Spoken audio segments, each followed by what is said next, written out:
Dabar skirstau grupėse darbą taip. Grupės porose šnekėsis apie 2 klausimus. Įsijaus viena grupė, kad yra tiesiog įveikėja, kad yra Jozefas. Kita grupėgi adresantas, rašantysis. Ir tie, kurie būsit Jozefas, galite ir pasižymėti, turite apmastyti, ką norėčiau išgirsti, ką man turėtų pasakyti ir ko jokių būdų man neturi pasakyti, mane įskaudins tai. Kita grupė bus rašantieji, adresantai. Rašantysis. Ką pasakyčiau, kaip manau, kas paguostų. Ir ko jokių būdų nesakysiu. Taigi, pirmoji grupė Jozefas, antroji grupė Jozefas, trečioji grupė rašantysis. Porose šnekatės. Pasišnekėjimui turite ne daugiau nei 4 minutės.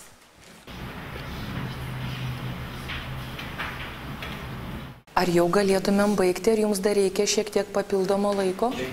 30 sekundžių. Išgirdau tikslų skaičių, tai dabar ir žiūrėsiu į laikrodį. Gerai, pasišnekėjot.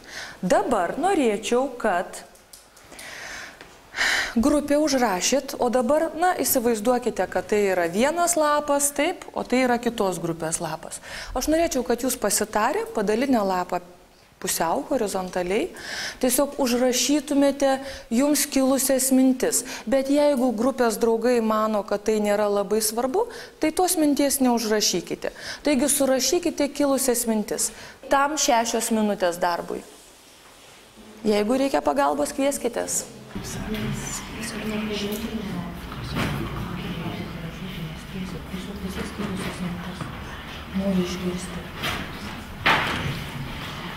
Tikiuosi, kad jau netoli pabaiga. Taigi paskaitykim ir pasišnekėkim.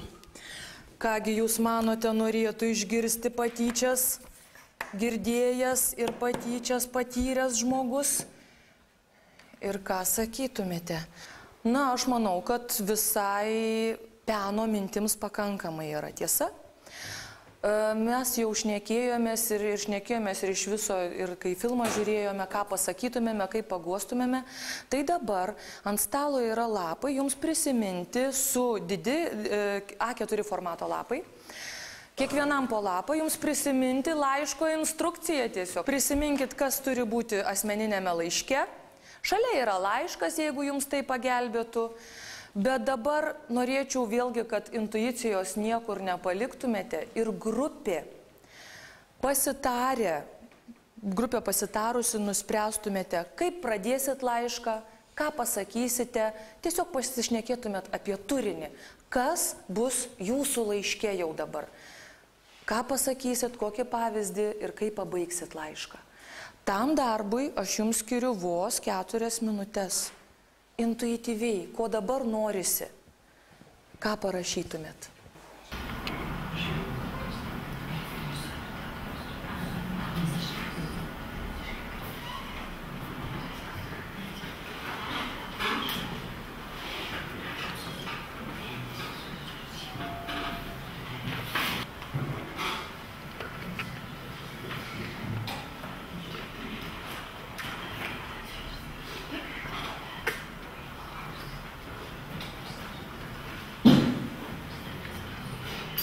Ar dar reikia laiko? Apmastėte, ką sakysite? Kiek? Maždaug. Aš tik prašiau apmastyti. Ką sakysite?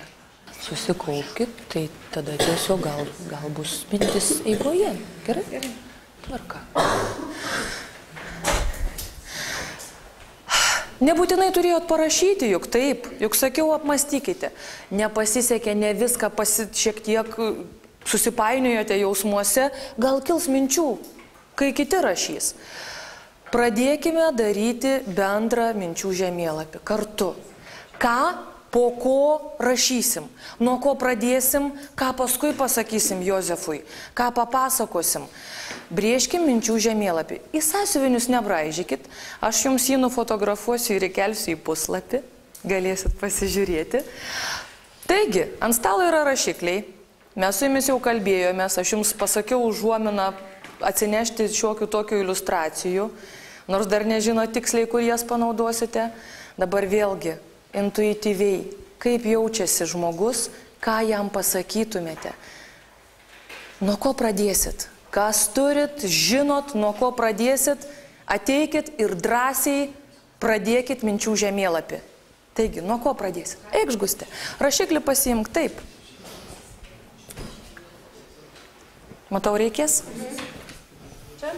Taip, Gustė, papasakok visiems atsisukusi, kad jau ką tu čia parašysi, kad jau galėtų mąstyti, kas bus toliau. Pirmiausia, pasisveikinsim su Jozefu. Gustė mano, tu gal galėtum geriau nuo čia ger tada? Čia? Taip, visą tada mes rašysim, o jeigu pritruks ir baltą lentą pripiešim.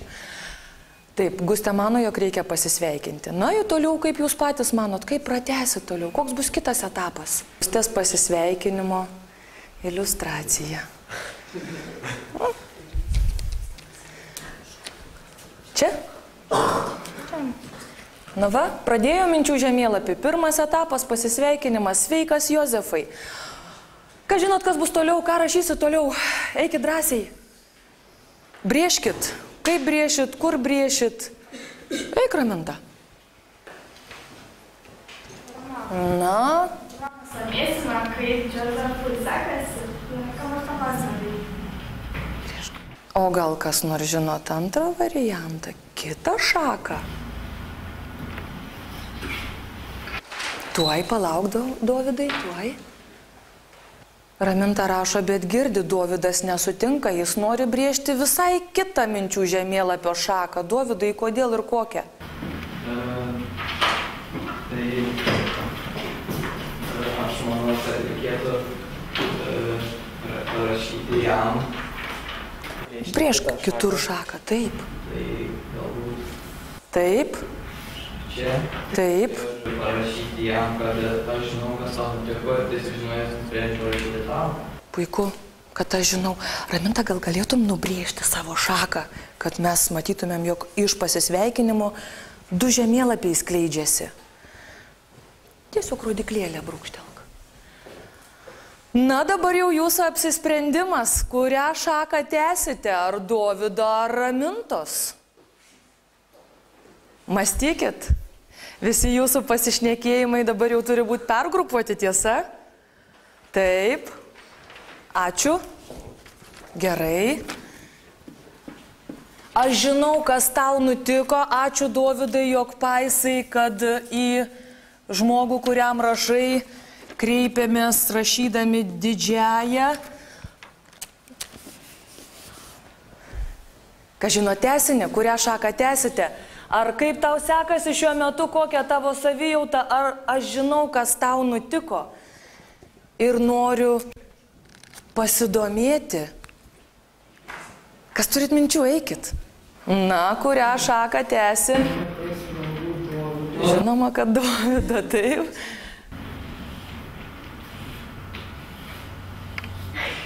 Aha.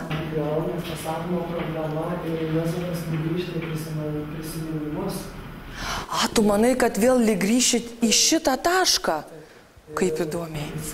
Ašaras. Aha. Taip. Supratau, kad po to, kai pasakysit, kad žinot, kas jam nutiko, vadinasi, ačiū Augustai, vienas iš asmeninio laiško reikalavimų tai yra pašnekėti apie būtent tą žmogų, kuriam rašot, apie jį ir jau tada grįžti prie jo savijautos, grįžti į praeitį. Ar atmenat literatūros terminą, kaip vadinamas toks pasakojimo būdas, kai grįžtama į praeitį?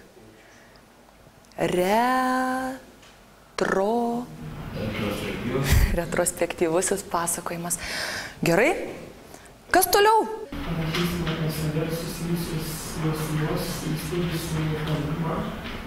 Grįžk prie lentos. Tęsk žemėlapį toliau, turi mintį, dabar pasakosit apie save ir savo jausmus apie tą pačią problemą. Parašyk žodžių junginį trumpai apibūdinantį, ką tu rašysi. Apie save, sakė, papasakos, kažkokią savo patirtį. Ką rašysit laiške toliau? Lukai, ką tu rašytum? Papasakosi apie save, apie savo... Gabrielių, žinau. Apie problemą ir pasiūlyti savo variantą, kaip ją spręsti. Pasiūlyti sprendimo būdą. Tai kai tik Augustas parašys, gali keliauti, tavo žemėlapio tęsinys gali persikelti ir į šitą baltą lentą. Brėžk, kaip tau atrodo, kaip toliau?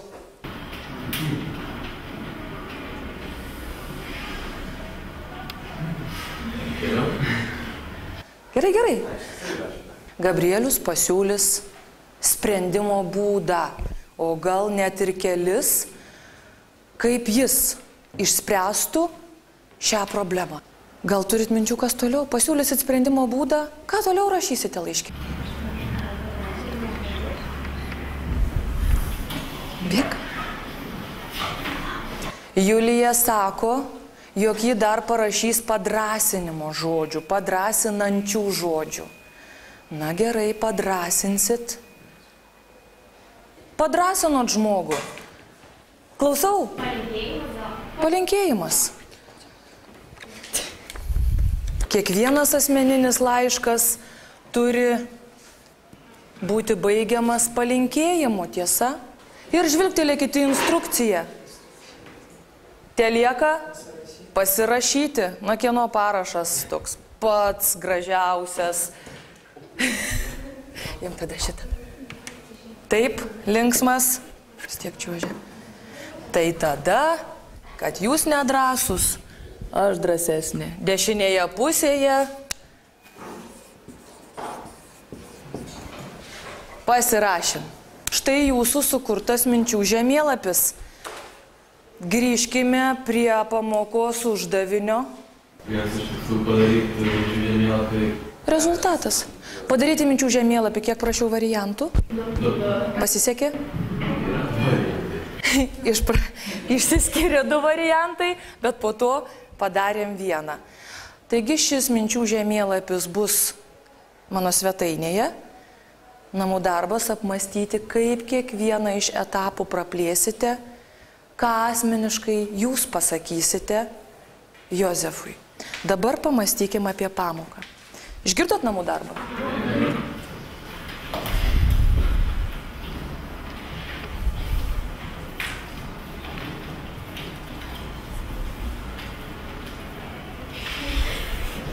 Visi išrinks geltonas korteles.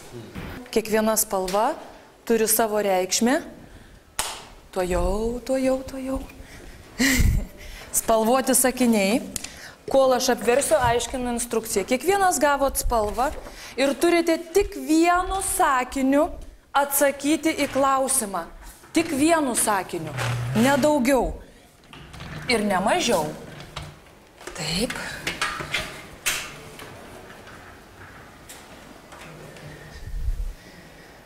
Taip. Žvilgtelėkit kiekvienas, ko aš noriu iš jūsų. Pamastot kiekvienas atsakymą į savo klausimą. Tik vienas sakinys.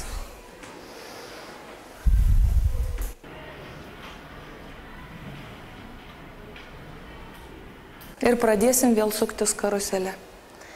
Bet dabar pajudinsiu 3 grupę nuo Povilo ir kaip mes pratę pagal laikrodžio rodiklę. Pradedam. Povilai, parodyk kortelę visiems, kad matytų. Kuri veikla buvo naudinga? Naudinga veikla buvo minčių žemėlapio darymas. Veikla buvo nenaudinga. Mano kortelė buvo naudinga. Rašinę kortelę, ko išmokau, kad reikia kovoti su patyčiomis. Rašinę kortelę, išmokau, kad reikia rašyti laišką ir ką jame naudinga parašyti. Ar būtina laišką rašyti pagal visus instrukcijos punktus, Aurelijus sako, manęs paklaus, taip? Lukai, ką tu ištraukiai? Geltoną. Veikla buvo naudinga, kai buvo žemėlapio darymas Vienas sakinys žemėlapis, taip? Jeltona? Pasikalbėjimas buvo naudingas apie patyčias. Manai, kad nebuvo nenaudingos veiklos? Su visom kitom rašymom ten ir sakau, kad nieko nebuvo naudinga. Ačiū. Dominikai. Taip. Dovydai, tavo... Ai, palikim tave pabaigai. Ko vis dar nesuprantu? Kaip galima gyventi pasaulio, gyventi su patyčiomis, jų nesleidžia. Bet ne dalyko nesupranti, tiesiog problemos. Ačiū. Dovydai, prognozė. Kortelė apgavikė. Taigi, prognozė tokia. Manau, kad laišką parašysiu 10. Patyčių temą pasirinkau todėl, kad praėjusią savaitę mokykloje vyko renginys Savaitė be patyčių. Mokiniai labai aktyviai dalyvavo jame. Na ir kadangi ši klasė yra ir mano auklėjamoji klasė, mes šį pusmetį esame nusprendę skirti būtent šiai temai pokalbį apie tai, kaip išvengti jų, kaip spręsti tokią problemą. Todėl logiška buvo, kad rinkausi būtent laiško rašymą, kurio tema patyčios. Manau, kad labai reikalinga asmeninių apmąstymų veikla, nes mokiniai gali sustoti, pamastyti apie save, apie kitus, o rašinėje reikia savų minčių, reikia susimąstymo, niekur skubėti nereikia. Toliau dar labai vertinga ir darbas grupėse.